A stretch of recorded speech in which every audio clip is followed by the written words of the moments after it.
आणि नेत्यांना मोठे करण्याच्या भानगडीत तुम्ही पडू नका. तुम्हाला काय करायचंय? जनके मोठे का, सोनवणे मोठे का, शेरसर मोठे का, काय घेणं पडलं तुम्हाला? काय सर्वांचं तुम्हाला घेणं पडलं पाहिजे. सर्वसामान्य जनतेचं, माझ्या मातीचं, माझ्या रयतेचं, माझ्या शेतकऱ्याचं, त्याचं भलं करण्यासाठी या खुर्च्या आबादीत राहिल्या पाहिजे. सर्वसामान्यांची नैतिकता आपण जपली पाहिजे. आपण त्या धोक्यातून बाहेर पडत नाहीये. हा तालुका सर्वांचा आहे. हा कुठल्या नेत्याचा, हा मला आनंद दिलेला तालुका नाहीये. आपण सर्वांनी एकजुटीने काम केलं पाहिजे. जगातला सगळ्यात उंच पुतळा होतोय तर अभिमान नाही वाटत. अजूनपर्यंत 1 रुपया सुद्धा जनतेकडून मागितला नाही. मागितला तो दादा मला हे किती वेळा बोलले, दादा कधी पावती फाडायची यार, म्हणजे थांबा. काय आता आधी फाडली असेल सर तर म्हटलं ते शरद दादा निवडणुकीला पैसा गोळा करतो. काय सांगता येतं त्या विरोधात? रामदास म्हणजे आमची इज्जत आहे आमची मुठीमध्ये, बोलतो आमच्या गरीबाची. अहो आमची घालवायला किती तसे घालवलीच ना, पण त्याचं उत्तर कोणी दिलं? तमाम जनतेने.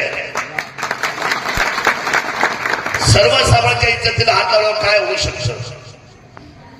अहो तुम्ही इज्जत घालवायचं काम केलं. महाराष्ट्राचं हेलिकॉप्टर खाली उतरलं, शिवजन्मभूमीमध्ये आमदारांना घेऊन थेट मंत्रालयामध्ये गेलं. मला सांगा 2-2 डबे का मी आवडत नाही तुम्हाला? अरे हा शरद दादा सोडणे ओरिजिनल असताना तुला डुप्लिकेट शरद सोडण्याची गरज काय? अहो अशी निवडणूक इतक्या खालच्या लेवलला मी कधीच पाहिजे नाही. काय व्हिडिओ तयार केले, याला दाखव चोरून, त्याला दाखव चोरून, त्या महिलांची डोकी खराब करत्या. महिलांना कळलं, त्या बिघडल्या रंगरागीने. शरद दादाला नाव ठेवलं ज्या माणसाने आयुष्यभर आमचं भलं भलं केलं, कधी वाईट नजरेने आमच्याकडे कधी पाहिलेलं या माणसाने आजपर्यंत आमच्या सुखदुःखामध्ये आला. एखादी विधवा झाली तर तिच्या मुलाबाळाला उभा केलं. केलं का दादा? किती महिलांना केलं तुम्ही सांगा? केले हे साक्षी नाही. काही पैसे त्यांनी दिले, काही पैसे मी दिले. त्यांनी 25 दिले का मी 50 द्यायचं, मी 50 दिले का त्यांनी 70 द्यायचं. आम्ही दोघांनी मिळून किती कुटुंब उभे केले. जेव्हा प्रसंग असतो तेव्हा एकही नेता येत नाही.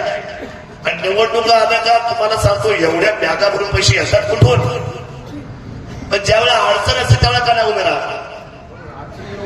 अडचणीला का उभे राहत नाही माझ्या शेतकऱ्यांच्या पाठीमागे?